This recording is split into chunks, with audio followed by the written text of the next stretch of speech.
This is a CW Spiral, a podcast run by two Barties and a Bughead. We're your hosts, Sabrina Reed, Michael Patterson, and Reed Gaudens, bringing you history about the network, the latest news, and in-depth spoiler-filled discussions of some of our favorite shows on the CW. Okay, so it is a finale pod. We have two to cover, which is Nancy Drew and Riverdale. We're going to start off with our last journey into Horseshoe Bay, which many of you know after episode 12 of season 4, we fell off a cliff with the show. But, you know, we watched the series finale. We have thoughts. Personally, the boat was docked. That's all they had to do, and they accomplished it. And that's where I am on the series finale of Nancy Drew. They did what they needed to do, and they got there. I mean, like, I know we all have thoughts, and we'll all get into it. But yeah, the finale had a lot to do, both serving as a season finale and a series finale. I feel like one end of that was far more successful than the other, and I'll tell you what I mean later on. But as far as a finale does, it had a lot to do. It just about accomplished that. I can't believe we've reached the end of her Nancy journey. Yeah, mixed feelings about the finale. I'll stop rambling because we've a lot to get through. So yeah, that's my 2 cents so far. Mixed feelings. Yeah. I guess we could start with how the boat was docked. I think quickly. You know, it was. And I guess that is what it was docked quickly, but which makes sense since it is a series finale. Typically, they are split in 30 to 40 minutes of the series finale is the wrap up of the main season storyline, and then you get what happens to everybody else in the last 20 or so minutes of it. But they did a lot in the short amount of time that they had. For this to be like a 43-minute episode, we got through. Goodness, whether or not Nancy and Tristan were soulmates, the last bit of Callie's nonsense, and the beginnings of Nancy and Ace within 20 minutes. Like the ferret that went missing this season, the script was chunky. A lot going on, a lot on the burners. Speaking of chunky, he is living his best life away from apparently the people who love him because he's still free, independent ferret. Love that for him. I don't know why we had that plot thread. Like, it was Nancy Drew's first like official investigation, and it was unsuccessful. We should have had a reference to Chunky. I'm sorry, but yeah, no. In my opinion, kind of too much going on in the finale. Like, where to even begin? Should we begin with the evil gas that made everybody remember things that wasn't specific to them, the mob? Yeah, it was all over the place, right? Because so like you have a mob who's possessed by spirits, radicalized. Yes, radicalized mob has the spirits from centuries ago. But then you have some people who literally are just enacting their internal fears they've been suppressing by stealing things. A silly, goofy time. Yes. It's just, and then the way the smoke travels, I was like, okay, do we need coverage or not? Because Tristan was out here looking like a Western cowboy at one point. But then Red, Ryan, and Carson were just maskless out in the air. And then Carson and Red got hit with the gas from, I don't even know, it came from something near the flower shop. And they had a funny, goofy time stealing things. I didn't understand. It was mass chaos in Horseshoe Bay. No questions were asked. It was like, which flavor am I going to get? Or were you going to be the fun one, or were you going to be the dangerous one? I do want to say a little bit about that. They set up that cliffhanger so well. I think that was one of the only things I really enjoyed about last week's episode, even though we didn't really understand it. But the stakes never really felt that high, because even though the mob was going around the town shouting "burn the witch" and the people were looting and everything, it was all kind of played for laughs, because Carson, Ryan, and Red were sitting there having a full-scale conversation while all these people were violent around them, and it never really felt like something that needed to be taken seriously. And then, of course, Carson and Red got infected, and they were having the time of their lives, acting like kids. And and between the fact that the burn the witch mob they never felt like real threats either. I don't know. It was cool visually. It was great. I love it when they can use the town, use the characters, because the longer these shows goes on, the more interior shots we tend to get. So I love it when you can see things like that. The stakes feel big, but I just thought that kind of never felt like it carried the gravity it needed to, especially because the whole season was all about the town finding out about its history of sins. Well, it technically found out, and all we got was a lot of cartoonish people. You know what I mean? I don't think that ever really lined up for me. It looked like it was probably fun to act and to shoot, though. Like, it just looked like a good old nonsense time. But the gas went away. Part of me kind of likes how they needed to get rid of it, even though the supernatural lore was not luring. I checked out. I was like, you know what? You say that's what Tristan has to do. Sure, his soul can just supernova over the town and disrupt everything and get rid of this gas. Fine. Like, I accept it. Like, look, it's the last episode. I'm not trying to understand things. Time is up. That's fine. But that journey was interesting, but it was an interesting journey to go on. I felt like for Tristan, the completion of that arc for him works because he had been used for all of his life, and now he gets to be a hero. And he did the thing. And unfortunately, the thing also included one last go of trauma for Nancy, because we couldn't get out of this series without her having to deal with yet more issues from the past. With her being, sorry, I don't remember the man's name, but whoever it was who created the Sin Eater. August Pritchard. Yes, because her and Tristan are not soulmates. They're tied by centuries-long hatred, which, okay. That really weighed heavily on Nancy. And I feel like if I found out like a soul in my past life that I have no memory of or connection to did that, I would have been like, I didn't do it. Not me. Yeah. I don't know. Yeah. And also on that note, I'm not saying reincarnation is real or reincarnation isn't real, but like usually when you go into an area like that, you on a show, you need to kind of explain why it exists.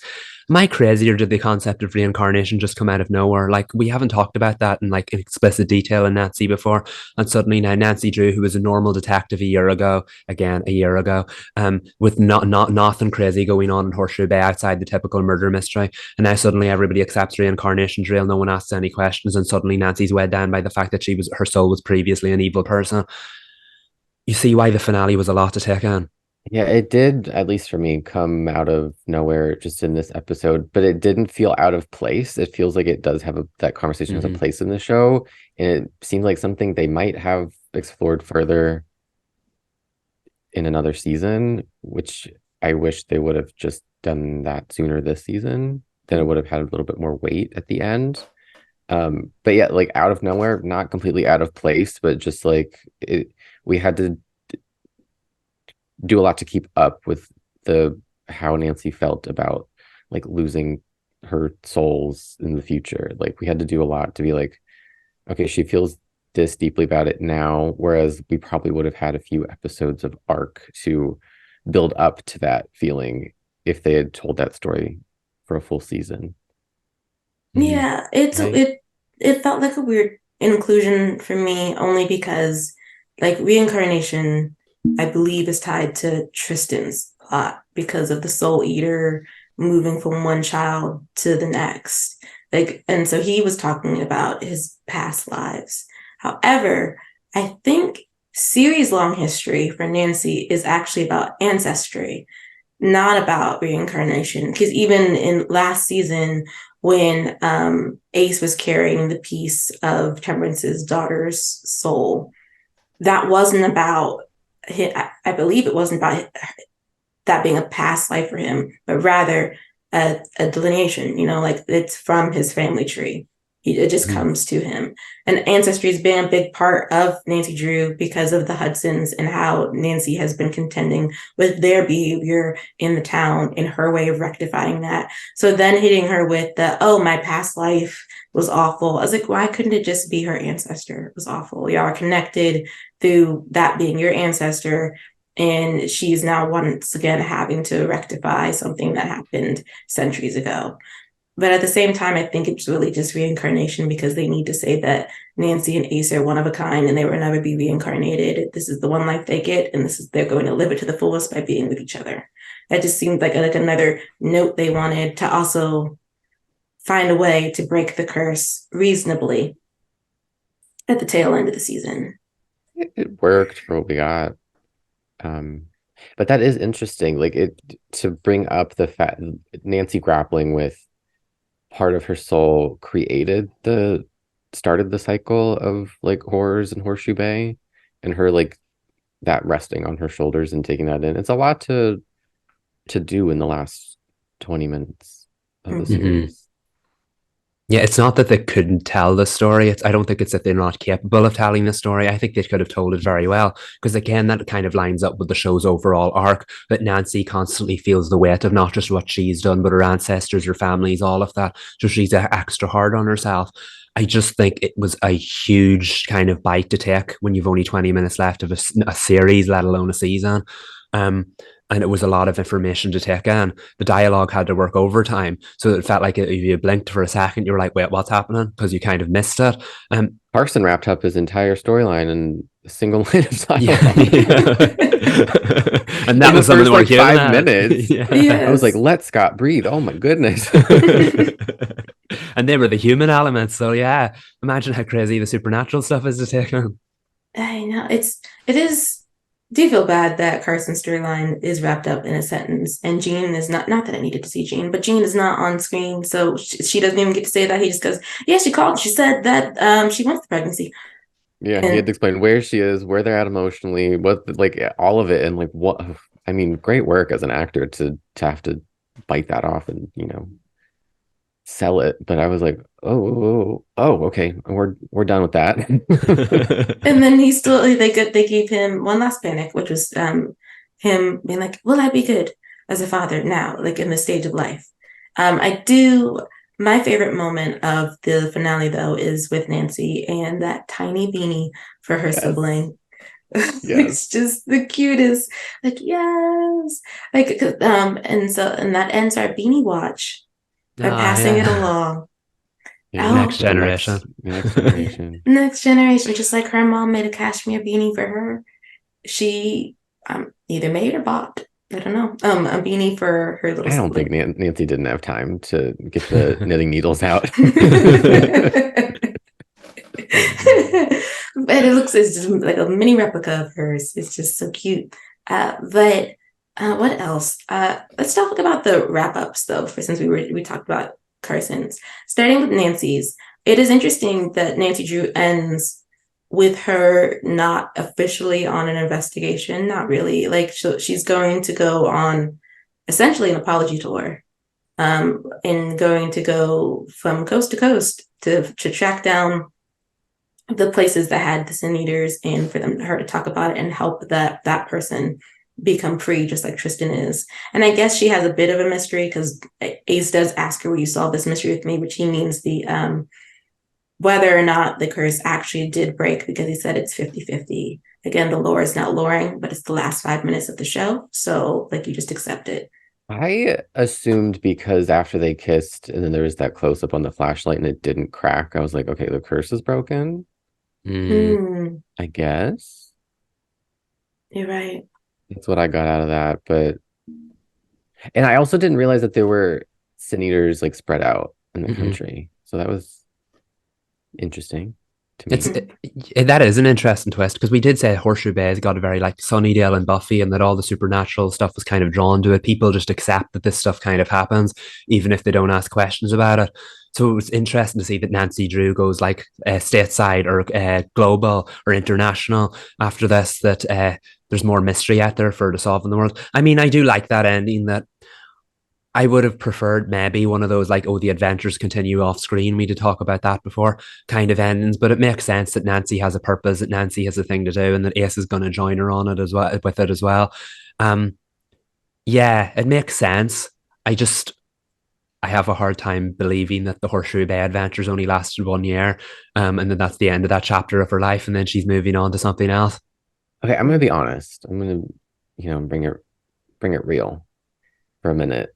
I am conflicted with the wrap ups because one, it felt abrupt to me, like, oh, it's the series finale.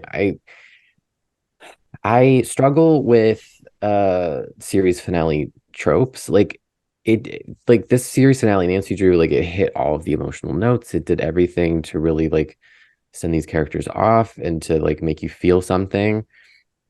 But I don't know how I feel about series finales making us believe that everything needs to change in order to end a show. Like everyone needs to go their separate ways. Things need to be sold. Like I don't know. I struggle with those kinds of endings. And I like that's just a thought. I don't have any uh pitches for how they should have ended it. Like because they did what they wanted to do and it worked. But I don't know. I just struggle with those endings where like they all just decide like I'm moving. I'm doing something else. And I'm like, is that because that's what's we think should happen in a series finale? I don't know. That's something that Yeah. when I watched that scene, I was like, how realistic is it that they would all just decide to up and leave? Not realistic. Yeah. There's I feel like there's two types of series finales. There's either the ones that are like, right, everything has to end. You can't see these adventures anymore because these adventures won't continue. That's it. That's the end of it. And that seems to be what Nancy Drew went for. Or there's the other end, and the Flash is not a good example. So I'm so sorry for using it. But there is the Flash kind of example, which is, well, this is the end of the story we're telling, but they're still going to be there and they're still going to be carrying on with these adventures. We just won't see them anymore. I feel like Nancy could have gotten away with that one because, like we just said, this was just 1 year of their lives. She literally just set up Nancy Drew Investigations. Like we know how slow time moves on this show. So like she put up Nancy Drew Investigations, that sign at the start of the season. And now at the end of the season, she's taken it down. Like how many days have passed with this? No, in this show, probably 2 weeks. But like I feel like Nancy Drew Investigations never really got off the ground. She could have kept that sign up. She could have kept working there. They could have kept the claw because again, the whole emotional thing doesn't hit when you realize that they bought it and sold it within the same year. Did they actually sell the claw? And did she sell Icarus Hall? I need like a real estate update. When did we like close on these sales? When did they have time? We didn't even see the person that was trying to buy the claw. But this did feel very much speedboat, like you said, Reed, because it's unrealistic, which like it's a supernatural drama. A lot of things are unrealistically like, true. But when we consider that these are not high school kids who are graduating at the same time as each other, these are young adults who are in different spots of their lives. We moved rather quickly. Nancy just got the documentation submitted for her agency and opened a business, has the promotion stuff for it. Like Bess, who is sticking around in her job in the secret hidden historical society, that works because that makes sense. George was getting her associate's degree, now has gotten into a pre-law program and is moving immediately to Seattle. Have no idea what's going to go on with her sisters. We just found out via a piece of dialogue in the previous episode that supposedly Victoria is fine now. And is fully capable, I guess, of taking care of her children when she has not been capable of taking care of her children for the entirety of George's life. But fine, in a year she got it together, and she'll be completely fine raising these girls with no help whatsoever. Sure. And then Nick has had 3 businesses, closed every one of them, and is going to. Best wrap up for me, though, for him, he's going to Atlanta to work in an incubator as an engineer for Tom Swift, and Jade is going with him, and they're working as a PR person thanks to Zenzi. Like, lovely wrap up. Very excited about it. I wish we had done the spinoff now. Yeah. Yes. The crossover we wanted. Yes, and that would have been amazing. And Ace is gonna get into medical school. And he's going to be a medical examiner. We did not delve into whatever it is that made him feel less than, because we did not have time. But I'm happy for him that he is going to be working his way towards the job that he wants. Yeah. And here's the thing, I'm happy everyone's going where they want and they're all like following their dreams, but I do agree, even though we knew the series finale was coming, it still feels like it came out of nowhere. Like that scene we just talked about, George sat down to announce her news and then went, "What about you, Nick?" Assuming that Nick would have news. That's such a series finale trope. And I have news, I have news, I have news, I How have did news. like how much time elapsed between when they like did all that and then decided to leave? Not much. Mm-mm. And they didn't specify the time frame either. So, like after the season finale element ended, suddenly we had jumped a little bit of time, and everybody was in their series finale moods. It never specified how much time it wrapped up, how all this happened. Like Sabrina just said, like George getting into pre-law school and all that. How did all of that happen when the season finale thing was playing out? George didn't know what her future held because that interview with that woman didn't go well. You know what I mean? I just feel like that the stakes were robbed because we spent too much time on the season finale element of it. Yeah. It's unfortunate. I do, and I've seen the tweets, fans were excited about this finale. I think probably the most beautiful scene is the ending scene with the claw, which is very much for the actors in the crew and for those of us watching. I will say, though, it would have made, not that I wanted to see the claw burn, but it would have made more sense for Nick to be freaking out the way that he did if it had been the claw that was burning or a section of the claw burning than the Right? historical society. Yeah, I didn't get that. No, he's like, I failed the town. I was like, Nick, haven't you only walked into this place like 3 times? Yeah, so why is he gonna run back in? No, clearly it was burning. Like, sir, where are you going? Are we gonna die with the historical society? It's not worth it, babe. No, they're like holding him back, and like Tunji is acting his behind off. But I'm like, why did y'all ask him to do this? He has No, I was no. like, what's the motivation? I was confused. It would have made more sense for Bess to have. I mean, she did kind of, but not that level. No, Was she that didn't. was that why he was the one who put forward the underground historical society idea, so he could suddenly feel bad about not being able to save the main one? I'm sure everyone felt bad about it, but like you said, Nick definitely took on the brunt of it. Maybe it's just because he's always the good person who likes to save people, protect people, look after people, and do the right thing. But But that's like an Archie thing. yeah, yeah, it doesn't Nick need. was never really that as intense as Archie with his Superman complex. Yeah. No, and I thought he worked through it. I thought that was the whole point of going back to Florida because we needed to work through our trauma, and we did it in 5 weeks and came back. Like that was, I don't know. I just historical society. It hadn't been his youth center, the safe space he had made. That was clearly a deep part of him in season 3. I would have also understood that because it was Yeah. for the kids, it was for the babies, it was their place. Him yelling and screaming and trying to get back inside, and it was that building. Would have understood that too. But the historical society of all places, not him. Needed to be best I if we were mean, going to do it. yeah, probably for the best though. Like to just end that era of Horseshoe Bay. Everyone will be safer. It's a shame because losing the crutch of the historical society, I think, would have really revived the show and like turned things around. I would have liked to have seen what a season without that would look like because season 1 didn't have much of it to lean on, and now it's become such an important thing. And again, Per Best just took over it and then it burned down. What does that say about her track record? Maybe we didn't need it to burn down, but at the end of the day, I would have liked to have seen what Nancy Drew would have looked like without it. They probably wouldn't have burned it if it wasn't a series finale, but still. Yeah, I mean, you bring up Bess. They really put her through. She was in court this season, hunted down by an angry mob. Her job and home burned down. Like, I can see why she has that fear of abandonment. Then. Oh, and yeah, and all her friends are leaving. Yeah. Every last one. She has Addie though. They made sure that Addie ran in the last few minutes. We got the cameo. To let us know what's going on there. To the fans, sorry. I was waiting for it, and I was like, guess we're not doing it. Okay. Yeah, it was. I mean, they really were like, we're besties and we're done. Like, Took me by surprise. So George technically ends up with that lawyer man. Yeah, right? Cameron. Mm-hmm. Well, who we don't really know. He's just the nice man from class. Happy for them. Yeah, and then Jade came back too. We saw them before. Mm-hmm. Well, they were supposed to help. Did Jade help? Now I'm thinking about it.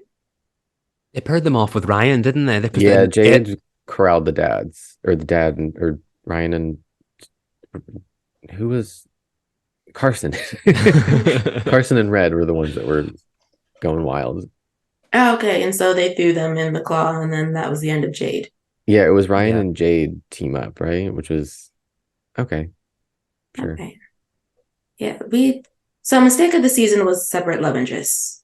I'm just gonna put that out there. It was that it just shouldn't have done that. I love Tristan though. I really did. I would have enjoyed Jade if we got more of them. Cameron, we saw you 3 times, so I'm sorry. We could have definitely See, done I without like you. had a theory a few weeks ago that something was gonna go awry with Cameron because I don't know if it was last week or a couple weeks ago, but George and Cameron had a conversation at the bar at the Claw, and George put her bag down. It was like very like apparent that she had put her bag down, and then she left to go talk to somebody and left her bag at the bar. And I was like, is he gonna like sneak in there? Is he like shady, low key? Nothing ever came of it. I guess it was just me like looking for things. I My mean, maybe soap that was opera brain was on, and I was like, he's gonna steal something, and he's gonna throw a wrench in this whole thing, and nothing ever came of it. Which I maybe guess that was I'm glad. yeah, George maybe that was deserves prior some to the normalcy. pivot. Maybe Yeah. that was prior to the pivot for the series finale. You never know what storylines were left on the cutting room floor after they changed direction. That's true. Don't tell us. Oh, and then we had the lovely Alice, which she deserved better. We did a whole pod about that, but she did deserve better. No, I found it interesting though. They love to parallel Nancy and Ace so much that I realized in the finale after Tristan was like, "I'm just going to sail and have some peace." It's like, oh, like Alice. And see what we did there. They both had boat-related romances. Huh. And I was like, huh. Yeah. Still didn't need to happen. I was gonna say, was it necessary? Yeah, after seeing the series finale, just to like tie up the loose ends from last week, I still don't understand why that needed to happen for the finale. Like I think excluding it altogether wouldn't have taken anything away. Mm-mm. So I don't know. I think there could have been an alternate route to get to the end without including that quote sin or the erasure thereof. It was just, and I know I've said before, and I probably said this last week, that like I've always been a champion of like seeing how it ends, seeing how they land it to get the big picture. And I'm like, I took that back last week, so I was like, I don't think any big picture will help. And for me at least, seeing the finale, I still am just like, no, 412 didn't need to happen for no reason, because it didn't contribute anything, in my opinion. No. And looking at it now, I think the only thing that it was supposed to have added to was that Nancy felt even more guilt in finding out what her previous life still had, or what the soul had done in the past. She was like, oh, well, I'm a super bad person now, especially because of what we did, and we erased that sin and whatever. And I'm like, yeah, I can see where the thread was going, but it still doesn't justify the storyline. There would have been other ways to do that. And literally taking one of her biggest problems with this finale is that it tackled too much. Taking that Alice storyline out of it, the guilt and all of it, and the more conflict for Nath, it would have left the finale with far more room to breathe, and the dialogue would not have been as heavy, and it would not have been as heavy on Nancy's shoulders. I don't think we needed to go there. And you're right, after seeing the finale, I think this whole season's worth story would have been better without that. Yeah, because I mean, other than angst, what does it serve? Like, it really doesn't do anything. I think, is the takeaway supposed to be that it makes them stronger? Because Ace says what you did was out of love, which I don't agree with, because Ace got to there pretty quickly, and I still just don't. Maybe she did do it out of love in her own way, but I don't think that should be celebrated. It's not the right word, but I don't know. I just don't think that should be the way that we love people. No, it shouldn't be. It makes me cuckoo bananas. It does. And I say this, and I know I'm always talking about Bellamy and Clark. I get it, but like with the 100. My pair already had a high body count when things were happening, 400 people, 300 people, 1,000 people. She dropped a bomb on his sister. Like, at that point, I was like, you know what? This show just likes mass casualties. And I just have to accept it. For this one, though, for Nancy Drew, it's like, but there's no room to breathe, though. Like, she doesn't, they don't even really write Nancy as having an issue with what she did outside of how Ace feels about it. There's no guilt really about erasing what happened to Alice. She doesn't even interact with that part of the story. That's all Ace is dealing. And she it's just wrapped was up horrible. off camera as well. It is. And I mean, I did appreciate that, like, Ace didn't just drop Alice. He went to, I believe it was North Carolina, to the funeral. At the beginning of the episode, he was talking about how he was sorting through his feelings and he didn't like what happened. And I did appreciate all that. But it also just feels like we're just like taking the broom and sweeping it up. You know, like we have to tie up this loose end. We want to make sure he doesn't drop Alice, and then we're going to drop her. By the time, like, we laid her to rest, she's at peace. By the way, to him telling her family that she's at peace now, sir. Like, that line took me out just a little bit. I was like, let's not say that at the funeral. No. Let's not do that one. But I'm like, okay, so we could have, the angst really could have just been something else. Nancy could have done something else that had upset him, that was then had Nick going, is it really that bad though? Like, is anything really unforgivable? The line. I was like, Ace, you said the word. Yes. And yes, it is unforgivable. I mean, even if he forgave her, forgiveness doesn't mean you have to get back with the person, by the way. I feel like even though Heartstopper didn't forgive anybody, which was fine. Like, even if you did choose to forgive someone, it doesn't mean you have to be with them. Just to put that out into the universe. You can just forgive and move on. But I don't know. I just felt like, I don't know what else it could have been. Maybe he could have felt betrayed that she'd moved on so fast, and that would have been enough. Maybe he could have doubted their love because of his insecurities. I mean, the storyline is right there. The man has never felt secure in his relationship with Nancy. So it could have just been some Tristan angst if they wanted it to be. Yeah, I'm questioning the whole thing. Like, did we need her to erase the sin? Could they have just done the whole, like, past lives, soulmate thing earlier? I don't know. I'm not a writer. Well, I am, but not this kind. I don't know. I mean, I don't want to say I'm not disappointed with the finale, because I think what they did was really beautiful at the end. To send the show and the characters and the cast and crew off was really beautiful. I'm just disappointed in the show and the choices it made at the end. And I think that's within anybody's right, to be disappointed with the choice. And it's not just that I didn't get what I wanted or didn't do what I wanted it to. It's that it did something so out of pocket that I was like, it just left a really sour taste in my mouth. And, you know, that sucks, going into a series finale of a show that we had so much fun watching. But again, like I said last week, nothing will take that away, those fun episodes that we enjoyed. But still, that lingering feeling, you remember, it was like the aftertaste in the back of your throat. You're like, it's hard to forget that. It's hard to let that go. And there's no season to buffer it. Like, it's not like that happened and then you watch the other season and you hate what happened, but we moved forward and we delved into it and it's still not great, but we're gonna like move forward. Like that the show didn't, I'm not even gonna say get the opportunity to do that, because given, again, like you had said, Reed, in the past episode, the building was burning. So we really could have written a different season. We just chose not to. And that was their right. It's also our right to critique it and not feel great about it if it didn't serve, to me, it didn't serve Nancy Drew as a series well. I think season 4 had its moments, but for the most part is written like a season where they thought they were going to get another one. Like, to me, it's experimental. They were playing with a lot of things. They were trying new lore.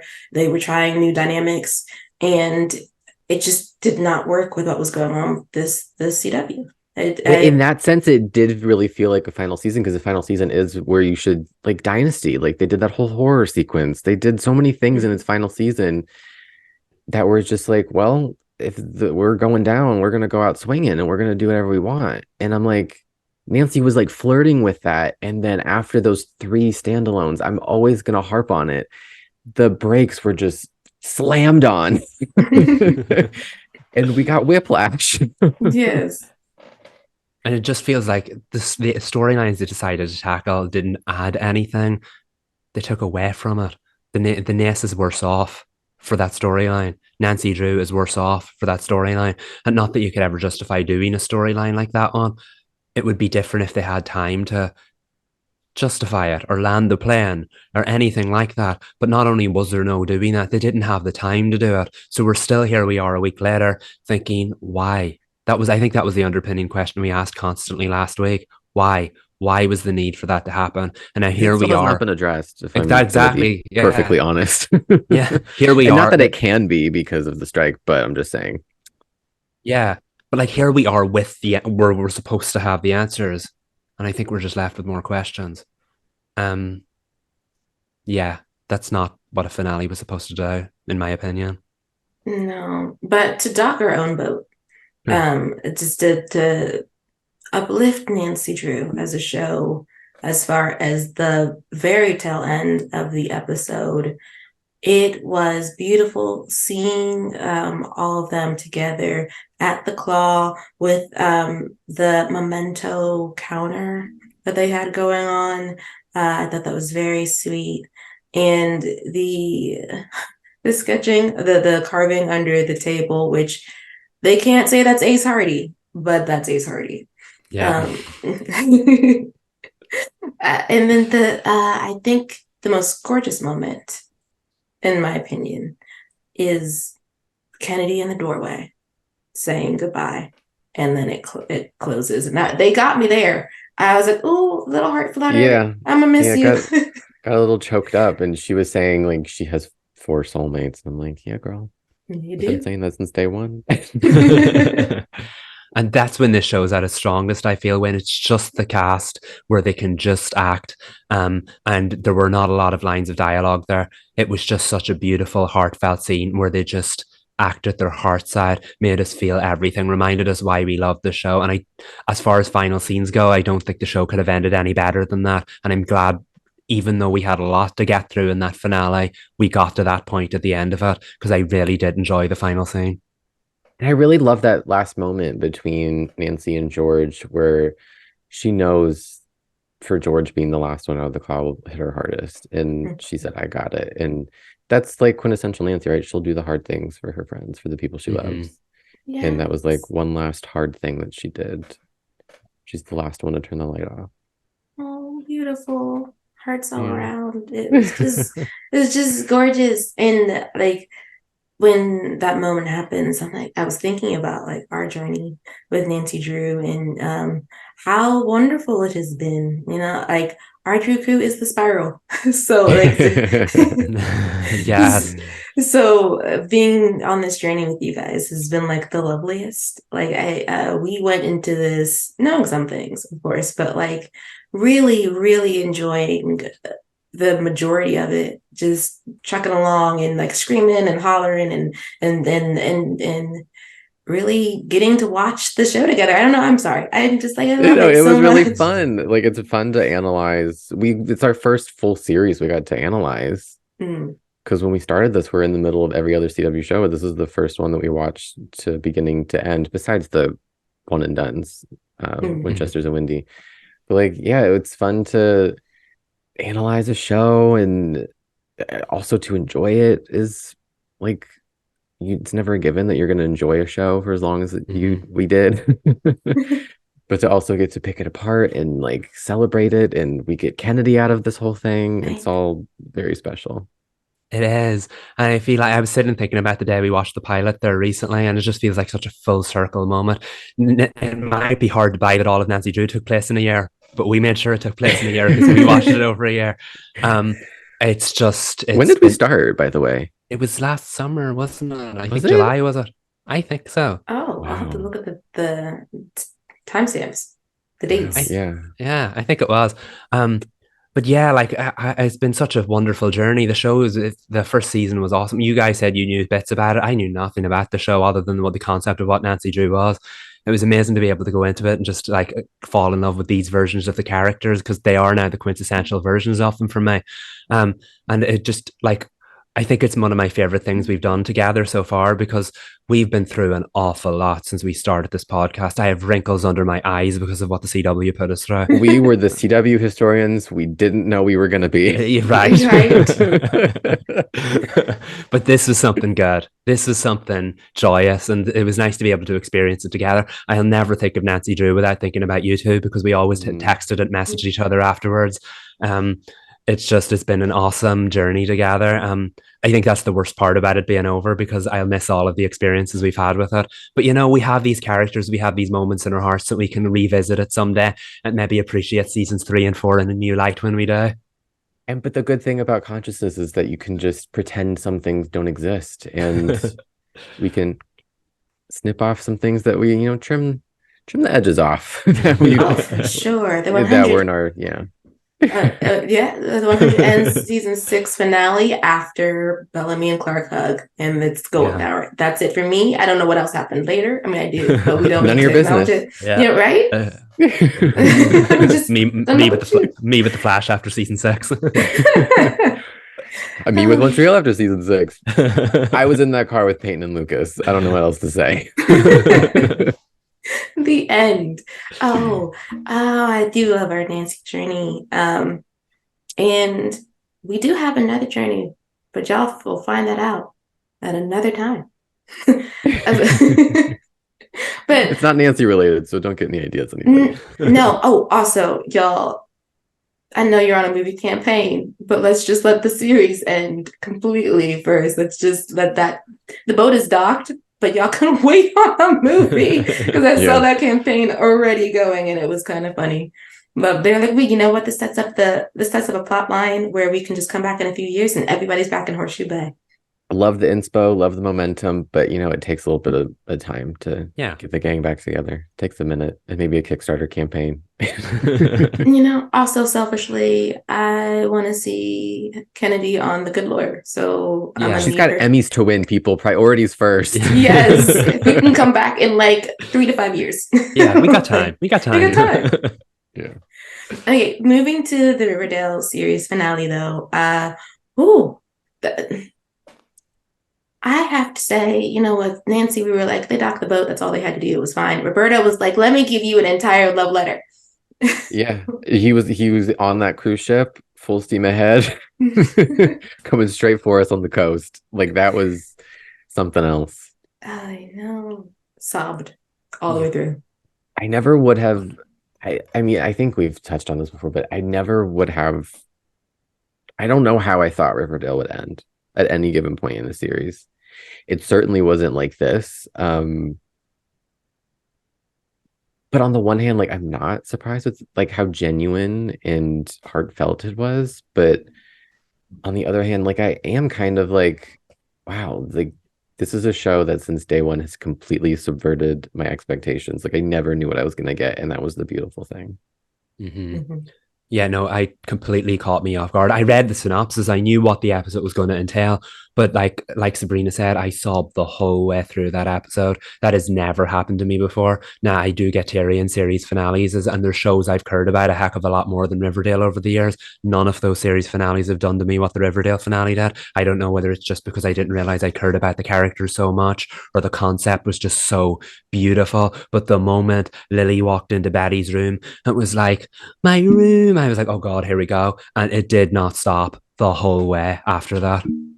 I just Lily Reinhart getting the showcase that she's deserved. Like I know, okay. I've just started like 4 different thoughts and sentences and abandoned them, trying to find the right way to communicate this. But I feel like from season 1, they like Archie's the way in, right? Archie's the most, I feel like, as someone who has no emotional connection to the comics, hasn't read them, but is aware of their pop culture significance, it was always kind of like Archie, like, that's the way into this world.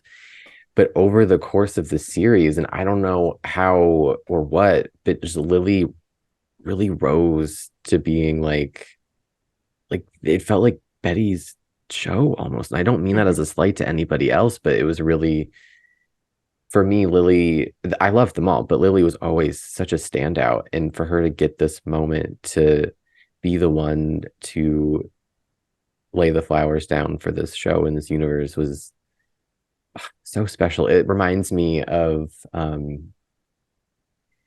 Dawson's Creek in a way, where like Dawson's name is in the title of the show, but the series finale, not the 2-hour one where Jen dies, which is another one that I sniff and try to forget. The series finale of Dawson's Creek is about Joey, Katie Holmes. It's about her journey and ending up in Paris and like not choosing Dawson or Pacey, and then the 2-hour finale negates that. But like that's what it felt like to me. It's like we started with this story about this young boy, but it became the story about this woman, and I love when shows do that. It's like, JK, this is our main character now. It is lovely. Oh, before we get into the nitty-gritty, though, just to warn everybody listening, we are going to be reviewing the extended version of the series finale of Riverdale. If you have not seen it, it is on streaming now. Presumably, yeah, it is essential. You will not, like, I know some people enjoyed the series finale, the broadcast version. Let me tell you, the extended version is the one that you actually need to be watching. Yeah, like, that's far better. Far better. That 6 minutes is necessary. Like, it just really is. And it's spread out through the entire episode. So it's not like it's one scene that was cut. There were several scenes cut and moments that were shortened that you would need to watch the extended version for. But Lily really was the brightest gem in this series finale. Like, everyone got their moment, but it was really Lily's. She had the job of landing the plane, and she landed it. Like, it was just from beginning to end, the way that the emotion carries, the way that you can see her remembering things, because the implication is that 86-year-old Betty has Alzheimer's, I'm assuming. So this is her way of being able to relive a moment that she didn't get to live because she had the mumps in 1957 on the day that they got their yearbook. And the moment I knew that it was going to be fantastic was that moment when Lily walks into Betty's bedroom and she's like, my room. But particularly when she stands in front of her mirror, and I'm going to say, for all those of us who are older, not the teenagers watching Riverdale, that scene hits different when she says, that's what I look like. I was so hard on myself. All of us who are older get that. We do, because you look back at old pictures of yourself and you're like, dang, why was I so mean to myself? I mean, look at this person, look at this cutie. Like, so why was my brain like that? And so for them to give that moment to Betty, and I was like, yes, tell us. Because you knew that the whole episode, just by that line, was going to be about reflection and how things look different when you're removed from the emotion of that time period, and it's actually better than you remembered it being. Yeah, and that's what I thought. That scene hit particularly hard for me as well, because Betty's someone who's always been very, very hard on herself. So the fact that you got to see her be so reflective and like loving when she looked at herself for the first time, I believe that scene was cut from the TV version, which really affected the pacing of it, because I think she walked into a room, it was like, my room, Archie's window. It was like, why did we cut out this important moment of reflection for Betty?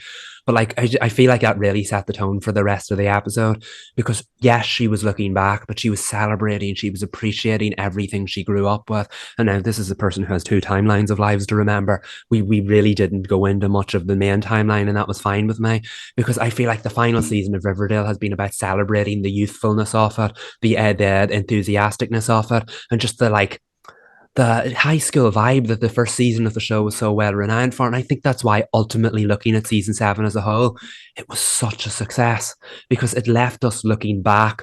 We grew up with Riverdale, and we looked back on season 1 with nostalgia in the same way that we would look back on our own high school years in nostalgia. So the fact that Betty ended up doing that in the series finale with us as well, I just thought that was a genius idea for a finale. And like you guys said, Lily sold it through and through. From the moment she started speaking, I was like, oh, I'm going to love this. And I did. Shout out to the actress who played 86-year-old Betty. I believe she also played Martha Kent in Superman Lois in all the Smallville scenes. So I knew I recognized her. But the moment that Lily was like, my room, and that's what I looked like, I was like, oh man.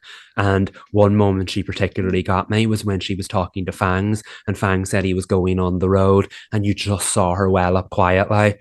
Oh my goodness. I was like, is this good? Is this bad? Just her performance was so subtle, and I thought she was being reflective on that this was the moment where Fangs went off to live his life, but it was because she obviously remembered that he was the first of them to pass away too soon. Um, it just hit you with all the emotions. It really, really did, and she was just phenomenal. It was such a like beautiful and like unexpected rumination on the human experience and mortality in a way that to me was like reminiscent of like the ending of This Is Us and like the Barbie movie. Like I felt moved, and like we're all reflecting on what it means to live a life and look back and be in the moment and have a fear of forgetting a feeling. That's really what I feel like that the one of the last monologues that Lily has with Cole, where they're talking about like, do you have any regrets? And she's like, the one that really struck me in this whole monologue is him asking if she regrets never getting married, and she quickly says, no, I don't. And that was like Betty in a nutshell. And I think that maybe was part of her journey in season 7 is finding independence and finding peace within herself. And she definitely did that. Like we saw her in the 70s being a businesswoman and being a voice for women. And I have a controversial take. Maybe it's not that controversial. It's definitely a hotter take. I know there will be some viewers and fans that are disappointed that we didn't get back to the main, like they didn't get out of the 50s and go back to the main storyline. But after like seeing the completed vision, if we had returned to the main storyline, I don't think we would have ever gotten a finale like this. They wouldn't have gotten happy endings. And maybe you say like, oh, they all died. That's not a happy ending. That's life. But to be in a timeline where they were freed of their past trauma, like most of them chose to forget that and just live like beholden to those experiences they had in that other timeline, we wouldn't have gotten to this happy ending. The ending would have looked so different in my eyes, and it wouldn't have been this like you just can't put this show in a box. And I think that's what's been proven since day one. People thought like, oh, teen murder mystery, it's dark, I can do this, I can, like, I know what this is. And then season 2 was like, why is it getting weirder? And then season 3 was like, why are we camp? we're fully in this, like. And then I think that's why people like, some people like didn't, you just can't put it in a box. This show has always done something unexpected. It's so ambitious, and even to dying day it was ambitious. Like I've never seen a teen drama with a send-off quite like this. But yeah, like I just seen that final shot too of Pops. It's like, who would have ever thought that this show would have something this deep to say, knowing the past 6 seasons have been just completely out of control craziness. Like it like blew my mind. I don't know if I said anything that connected any dots in that whole soliloquy, but You did. it just like blew my mind how we got to this end point, and they made it so special. He did. So for me, for everyone listening who doesn't know, I watched this out of context. I've only seen the first 3 episodes of season 7, and this finale still works for me. I was still sobbing, and I was sobbing because at its core, this finale is about these characters as you know them, not only just, you know, in the timeline that they are right now, the 50s, but with some of the core pieces that still stay true to them without moving back to the present. And I think for some of the characters, like that line from Betty about having no regrets about not getting married, that is for the girlies who don't want to get married.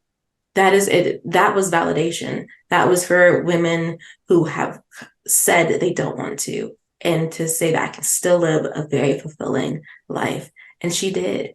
And she still had great loves too. And she still had great love. So it is not to say that, you know, at least to me, that Betty's the arc of Betty's story in Riverdale is that she ends up alone. That's not the point, because she doesn't end up alone. She just doesn't end up in a romance, which was something that some Betty stans had been arguing for.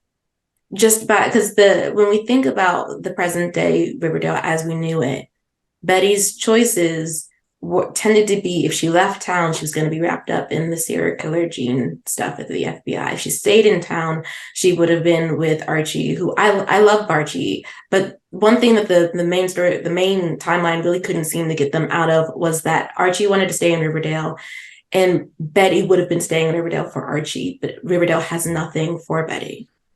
Her ideals are outside of the town. So I was like, Archie's never going to rectify that. And Roberto was like, I agree.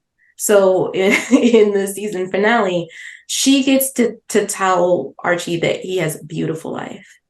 They're not together, but his life is beautiful. And it's very clear that he's still a great love of her life. I think the implication is that she knows what happens to him because they did, at least for a while, stay in contact, and he told her. And they got to share that they were happy and that they were fulfilled. And she still loved him. She just may not be in love with him at 86, but he's a big part of her life. He's still in a heart-shaped frame in her room. He's still a big part of who she was as a person. It's just he's not the only part, which is fine. I think that also is beautiful. My favorite section of the finale actually has nothing to do with ships and everything to do. And again, this is why you need to watch the extended version, because this got cut. But when she's outside of the gathering that she's supposed to go in after the jalopy ride, she doesn't want to go in because she doesn't want to deal with the fact that this is the last time she'll see everybody. And Jughead has this great moment where he tells her, well, that's life, right? You say hello, you walk with someone for a while, and then you say goodbye. I cried for 5 minutes.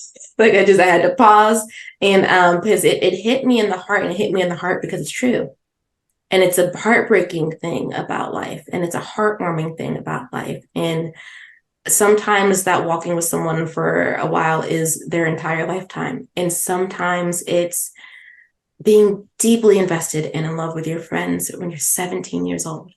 And this is the peak of life, and then it's not the peak of life. And you have to say goodbye, and you don't see those people again, or you do see those people again, but it's like 5 minutes at a bakery or a bookshop or someplace, and you catch up, and then you don't talk to them again. Like it's you like communicate on Instagram. Yeah. Right. And that's like, and this person used to have like so many pieces of your heart, and they don't anymore.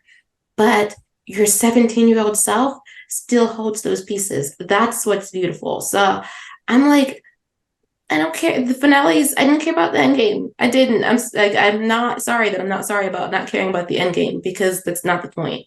The point was that life has many loves, and not all of them are romantic. Some of them are familiar, and some of them are about friendship, and they shape you. And that's what's important. Not that like it wasn't lovely seeing Cheryl and Tony together like they deserve to be, and to have a son together, and to be activists and artists and create the community that they wanted, that they thrived in, or to see Kevin and Clay together in Harlem, doing what they wanted to do and living a full life, and being able to be told that neither of these couples, these queer couples, suffered tragedy. Well, except for Kevin and his father getting murdered. Kevin's not murdered. His father was murdered. That was a throwaway. If you don't watch the extended version, then that doesn't exist.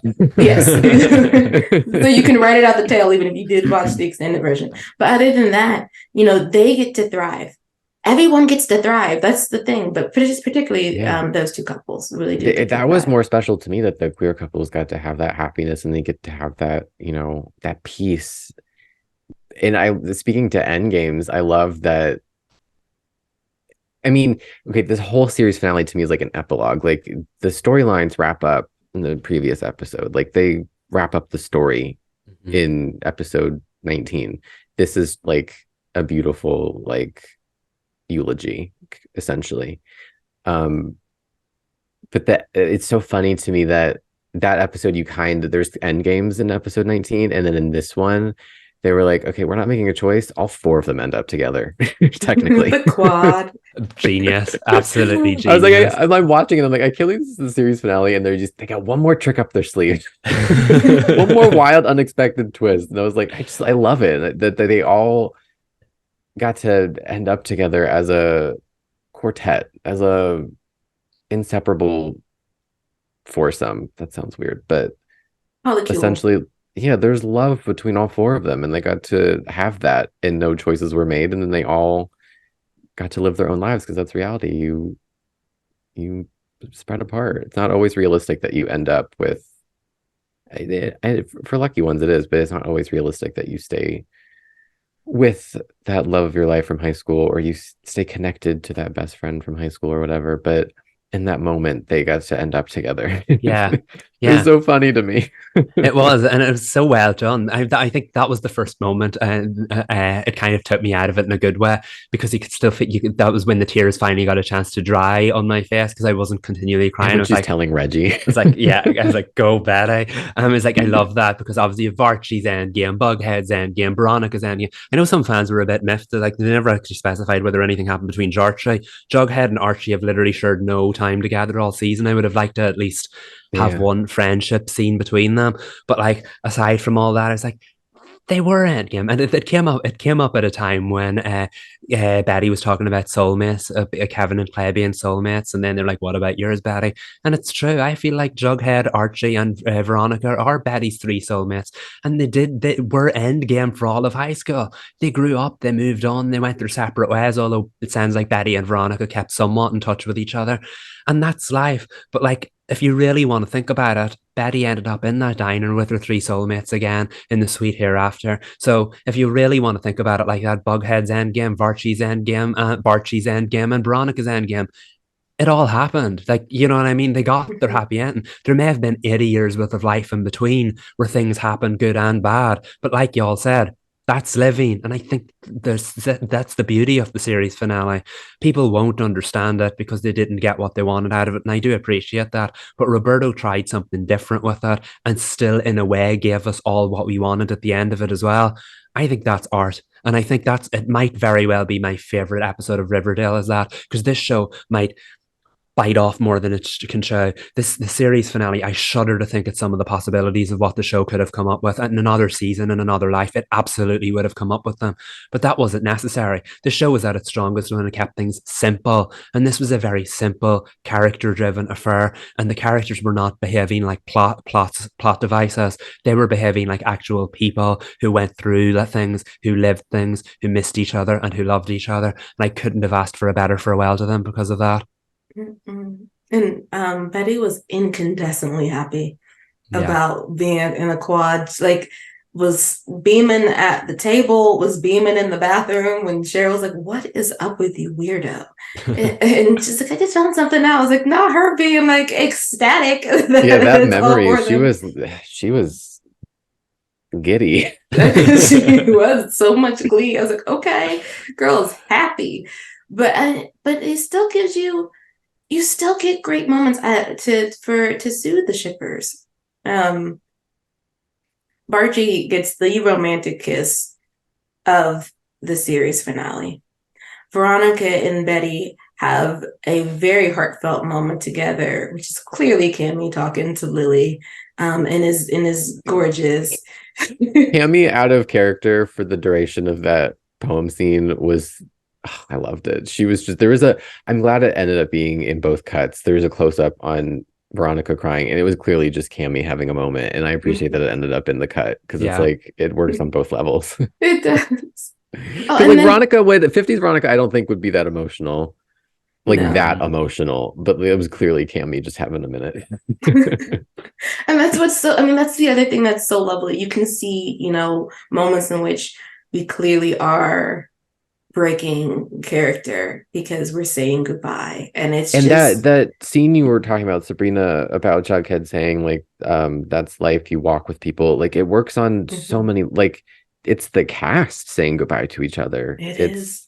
They walked together for this 6-year journey, and now they will never work like this in this capacity again together. It's just not going to happen again. Yeah, it's sad.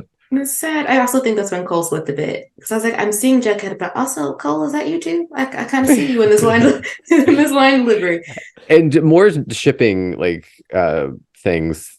Betty and Jughead spent the entire episode together. The It wasn't entire romantic, episode. but they connected on a way that they hadn't since they broke up.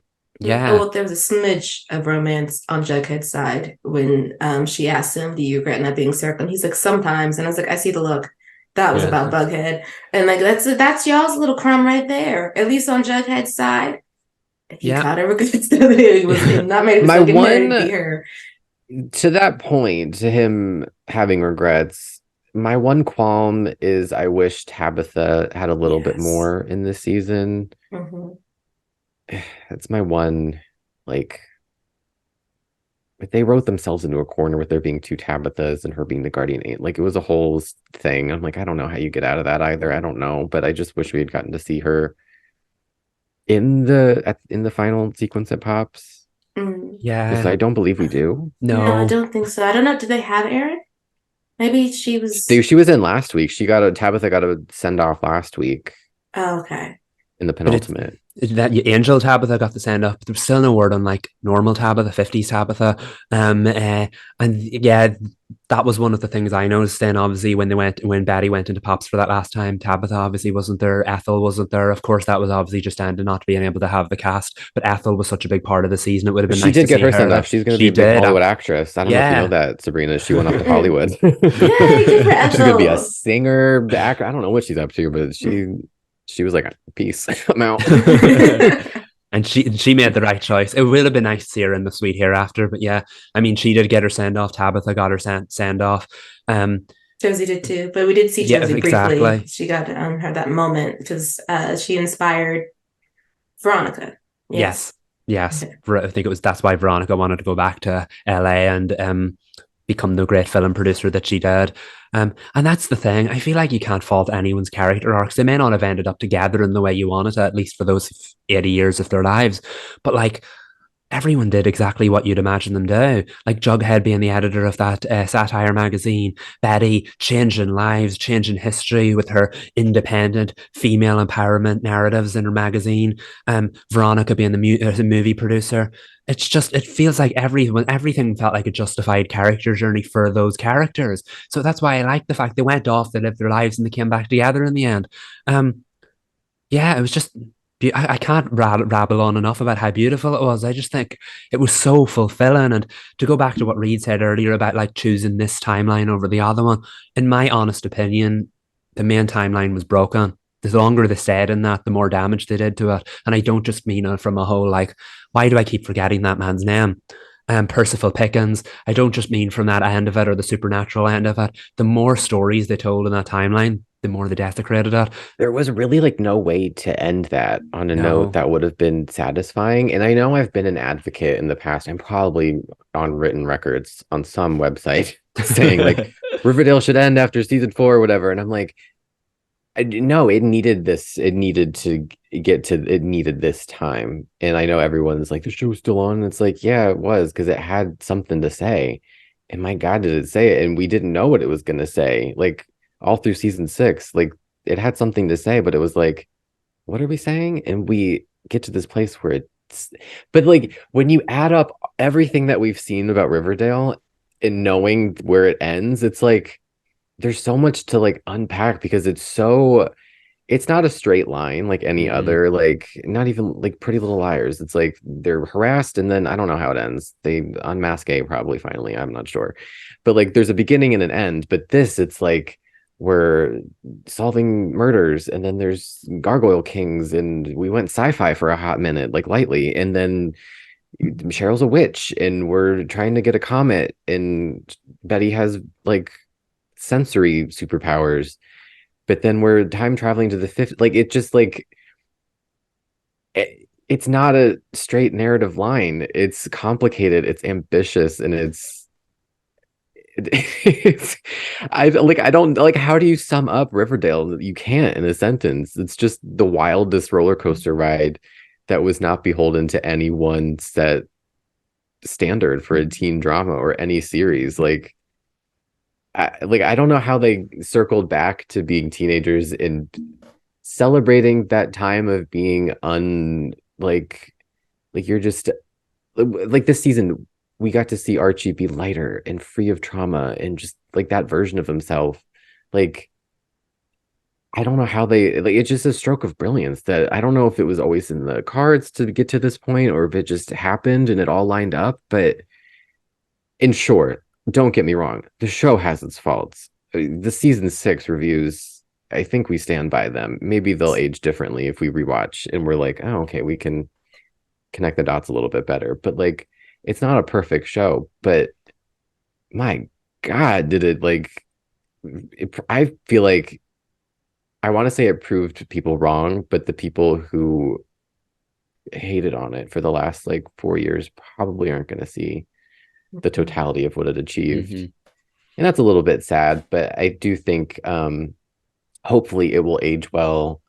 In 10 years time we're going to see like a resurgence and the tides will shift and they'll be like, wait, low key, that was a serve. And we're going to be like, yeah, we were there, we saw it. Yeah, It was welcome iconic. back. It really is just so iconic. But I think what makes it so brilliant is that it's really meta. This is what comics are like. Like this is when they change writers or like it's the same writer, but we're like on issue 50 and they're bored. And like someone walks through a janitor's door and then suddenly we're in the 50s, you know, and it's a sock hop. Like Sabrina, I don't know if you read up on how they got their memories back, but Angel Tabitha literally sat Jughead down in front of a TV and he watched Riverdale season 1 through 6. Like that's how they got their memories back. They were watching. I saw like a screen cap of that or something, or perhaps a GIF. And I was like, of course, that's how they did it, right? Yes. Of course it is. And we just vegged out and watched our past lives. Like, that's just exactly what we did. And that makes so much sense for the world that Roberto created. But it also just makes so much sense because, and I really do, I feel bad for people who've never read comics. So this show and its absurdism made no sense to them. But if you had, particularly if you had read the Archie, any of the Archie comics or the digest, nothing connects. It'll be like, it's like, you'll be like, but in issue 79, we were like at Pops, and now in issue 80, we're suddenly in space. And it's like, yes, because Archie found a model rocket and then someone else built it. And now we're actually in space and Josie's there playing guitar and like in space. It's just, it's Riverdale is bonkers because Roberto understood the assignment. Like the Archie comics is just out of this world insane at times when they're doing things, and then it's mundane and then it's not mundane. Like they do a lot of stuff, so kudos to him for sticking to that, to making this show meta and making it be what he wanted it to be, and then realizing he jumped the shark far too many times. And like it's like, oh, old timeline, throw it away. Like, we're on a new timeline. This is what I want to do. This is what I'm going to say. I'm living my best life. You can join me or you cannot, but this is the story you're getting. And it is truly a love letter. I mean, it just absolutely is. Honestly, they should teach courses on Riverdale. If they aren't already, they should do that, especially for writers. Because if you want to be a showrunner and you don't want to factor in fan wants that don't actually factor into your storytelling, you need to pay attention to writers and showrunners like Roberto Aguirre-Sacasa. Because he hears you, but his overall story is going to be his overall story. And it makes sense if you pay attention to the overall story and not just to what your ship wants are. And if you pay attention to the source material, I'm sorry, but no one is Endgame in Archie's comics. I mean, you can't, there are like graphic novels and versions where he's Endgame with Betty. I think there are more versions of Archie Endgame with Betty than there are with anybody else. But he's also dated like Cheryl and Josie and Valerie. And I'm sure women I'm forgetting because Archie was dating a lot. But also with Jughead being alone at the end of this finale makes sense too. Jughead is alone in the comics. That's we decided to put him back in his comics era storyline. Well, not storyline, but placement, which is he thrives on his own. Not that he can't thrive in a relationship, but that's what Roberto chose to do. He's Jughead. Jughead is solo. Yeah, and that was an interesting choice because So we know it. The angel Jughead's obviously there because Jughead just recently died, and that's why Betty Do was you know saying how, it. Michael, to piggyback on that? The first time I watched it, I was like, why is it Angel Jughead? Why does he look like season one Jughead? I was so confused and I was like, duh, he died. And they all come back in their teen form. Okay, continue. I'm Yeah, sorry. but that's what. No, no, I had you're to fine. expose myself for being dumb again. No, you're not. You know. But here's the question then. That's a good question. So Angel Jughead is Jughead dead, obviously. So then why when Betty went into Pops, was there another Jughead dressed like he's 50 self at the It's booth? narrator Jug. You know what I mean? Yeah. So that's why I like that. Yeah. The way the Jug I will say the finale that are on the TV intercut Jughead's monologue with Betty entering Pops, whereas the extended version is far better because you get to see Betty enter Pops, hug everyone, and then we cut back to Jughead and it's quiet. The song isn't playing there. And I think that works far better because it makes sense. Angel Jughead has been a narrator all along and he quietly closes us out one more time. I thought that was a lovely touch, just like I like the fact that it was Betty and Jughead, not Bughead, not we're not shipping them, even though many people do. But I just like the fact that it was Betty and Jughead on one final adventure. Because let's be honest, when it comes to adventures on Riverdale, no one's had more adventures than those two. So it made sense that they were back together one more time for Betty's final adventure. He was always that like I said about Nancy and S, always that parallel, always that person who was doing the same thing as her, right on the same journey, always by her side. Them two spent an awful lot of times walking together by each other's side. It only made sense that he was the one to bring her into the sweet hereafter in the end. I just it's the subtle character moments. Maybe couples weren't all over the finale like people wanted, but they were there. The heart was there, the soul was there. Riverdale was there in that finale, and I couldn't know how many episodes of Riverdale over the series have ended with those four clinking their milkshakes at Pops. I couldn't have asked for a better ending from the series finale. I really couldn't. And I feel like with the story that we got, the end games really weren't the point. Yeah. And I thought that was a really good way to not avoid having anybody end up together besides Cheryl and Tony and Kevin and Clay, but like just to like accurately tell a different version of the story. I don't know. I thought it was really well done that the message wasn't like the success of the finale wasn't riding on end games and finding out like who do they end up with, because it's like at this point it's beside the point. Yeah. It's beside the point. There's something else I was going to say that I wanted to respond to that you said. I don't know. I don't know if it was this, but seeing Betty get out of the car in her ponytail again made me a little emotional. Yeah. It's just the throwbacks, like the little seeds of things they gave us. And honestly, you can interpret this finale any way you want to. And I think for me, what makes that so clear is the ending with Jughead, because you can hear the typewriter in the back, which, if you want to interpret this as actually being one of Riverdale Jughead stories, you absolutely could. If you or interpret Or it as this is the book he's been writing since season one or whatever he's been up to. yes, like there's just, it doesn't have to, like, you can take season 7 as season 7, or you could not. Like it's however you want to conceive of it, is it the interpretation likely might be right. Like it's him writing his book the entire time. It's Riverdale Jughead. It's, I don't know. I can't think of anything else. But those two, like it could be that or anything else. And I appreciate that so much. Or it could just be the one last time we hear Jughead's typewriter, which is a sound we've heard all season, not all season, all series. And it's gorgeous. I know, like, for some people it's not, but it really is gorgeous. And to add on to that, that was the first time at the very end, the last Riverdale logo we see, that's the first time we've seen the original Riverdale logo since this entire season. It's been the 50s one. And then it was red last season as well. So yeah, it makes total sense that we've come full circle. And like, so even cool. Just talking about it now, I'm like wondering, like, is this Betty gets out of the car and goes into Pops? Is this just her like version of the good place, like where she ends up after she passes? Is this her version of it, or is this where they all ended up, or is this just her like trying to recapture that feeling of when she felt most, I guess, secure in her life was that last day of senior year and being with her friends and her loves and being reunited with them. Is that her version of the good place, or is this where everybody in Riverdale ends up, or is it like a choice where you could, because Riverdale, he does say if you're on your ride to, I don't know what he says, but he's like, come on in. Yeah. So I'm like, can we all go to Pop? So like, well, they're specifically juniors too. Like she's True. living, they, because the whole series finale seems to be centered on that point in your life.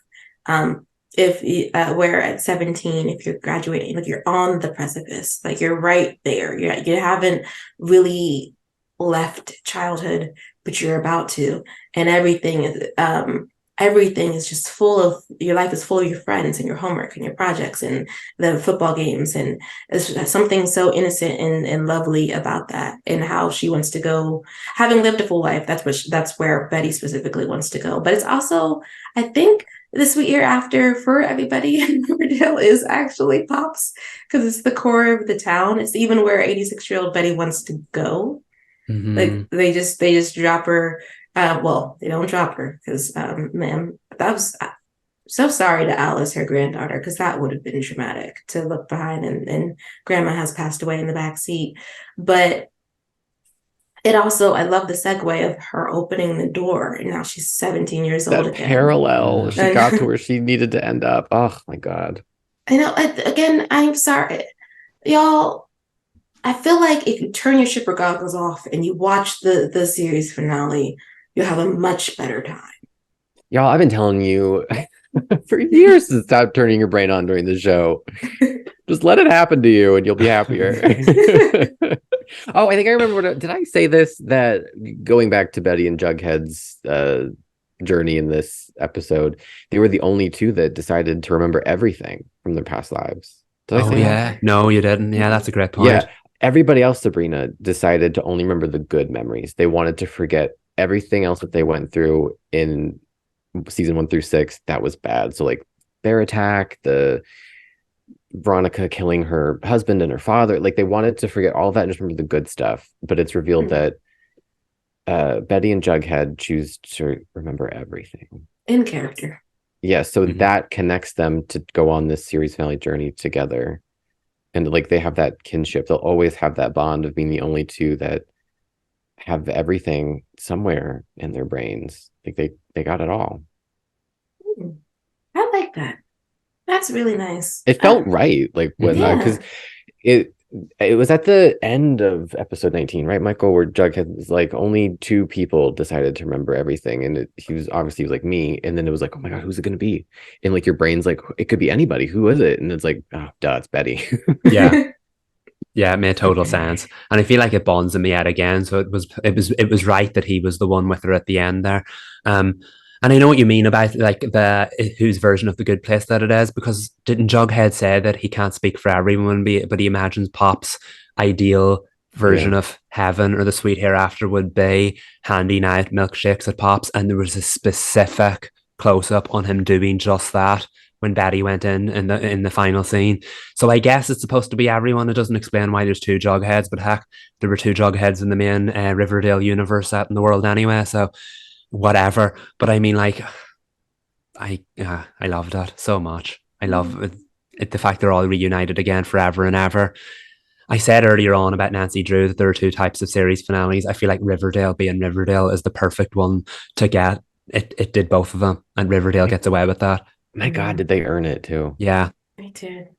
I challenge anyone though to not cry at the sets when when you watch the extended version. I will admit that I did internally cry. It didn't get me. I don't know why. I mean, I felt it. I just didn't. The tears did not roll.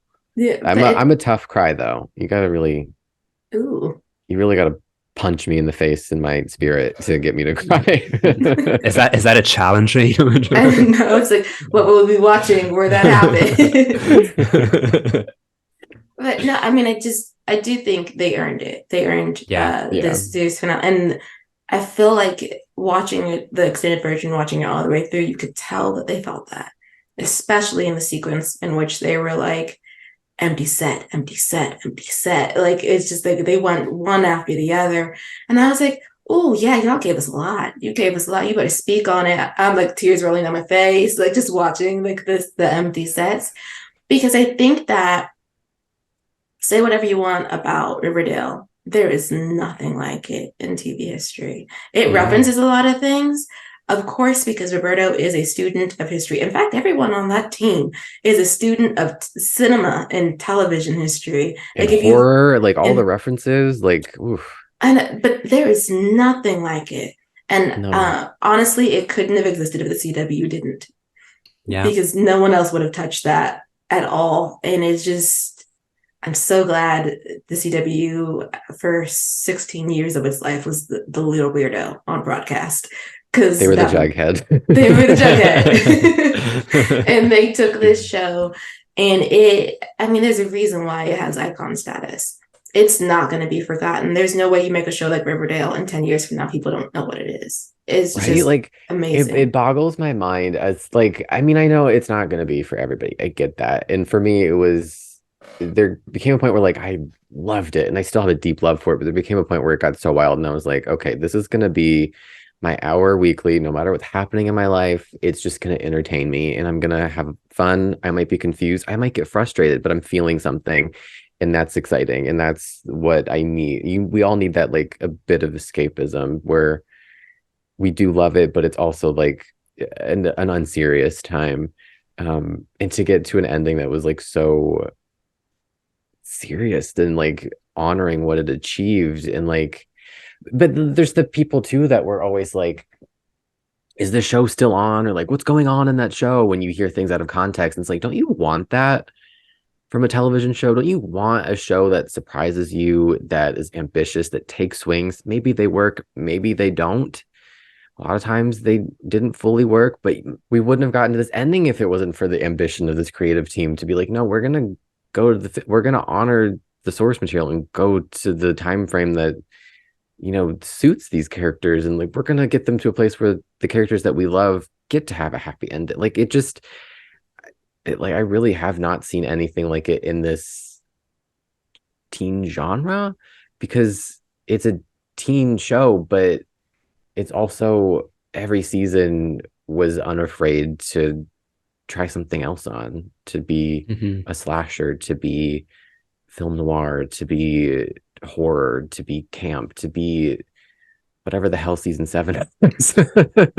Like just to do anything and make the most of their time on TV and their 137 episodes. Like you can't say that they didn't do the damn thing, because they had their opportunity and they took it. You gotta commend them for that at the very least. Definitely. And people like to like hit on the show and like you said, is this still on? But like Riverdale was so clever in the most subtle of ways. Yes, it did the most bonkers, senseless things and it got on top of itself and outsmarted itself sometimes. But when it wanted to be clever, it really, really was. And in terms of popularity, I liken it a little bit to Glee in that it burns so brightly, so quickly for a shorter amount of time than you would expect. And then that popularity kind of fell off. So the Glee in 6 seasons kind of became, oh, is that show still on? The minute it ended, it's been on streaming services. It's become something of a cult classic. People talk about it like a strange time in history. I think Riverdale ending now is probably one of the best things that'll ever happen to it, because now that it is officially off the air, it's no longer, is that show still on? It'll be, remember that show? OMG, I just started Riverdale. It'll be a new journey for every single person out there. And I think that'll help it age dramatically well. And I think it'll help it get a bit of a resurgence, so that, like you said, in about 10 years from now, we'll all be talking about it as a wild chapter in history and can't believe that happened. And everybody will have their own Riverdale stories, not just the people who watched it on TV. And I think that's a good thing. This show will live forever in its own unique, unusual kind of way. And you couldn't ask for anything better from Riverdale than that.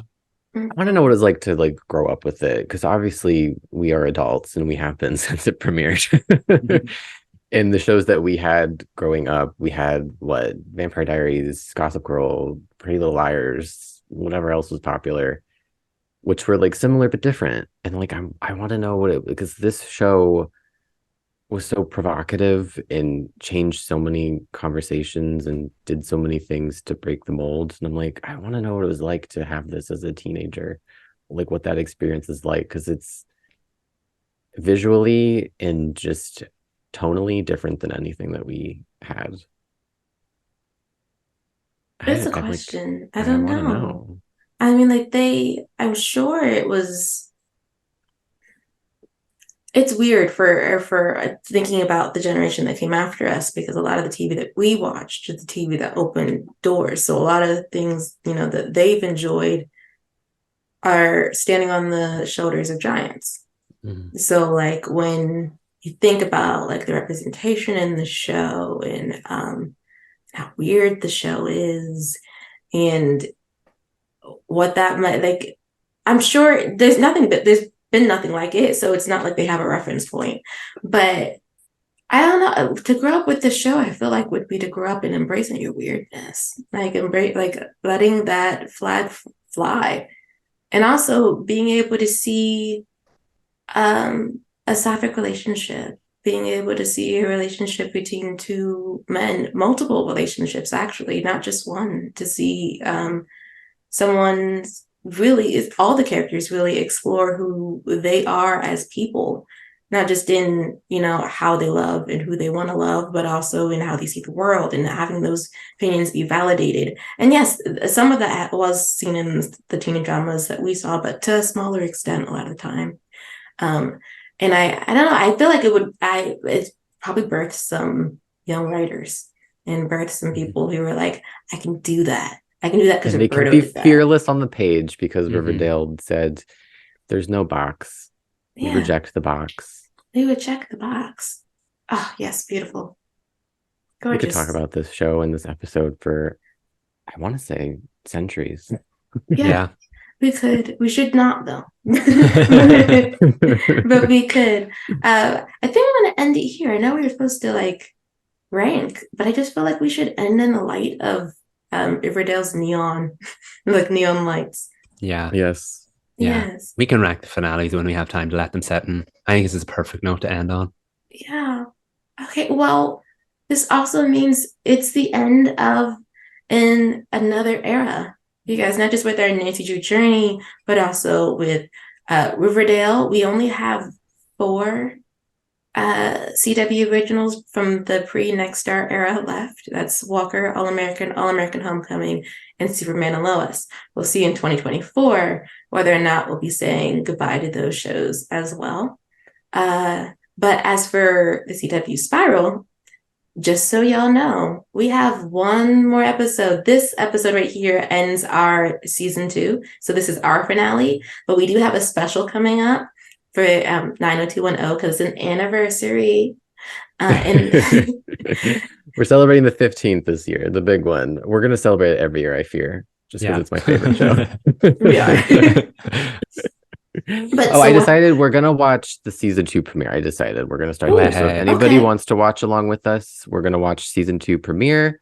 It's not the 15th anniversary of that episode, but we watched the pilot last year. So, I mean, if you want the oral history on 90210 and the pilot review, I mean, go watch that or listen to that episode from last September. But yeah, we're going to jump into season 2 because I want Sabrina and Michael to see when 90210 became the 90210 I love.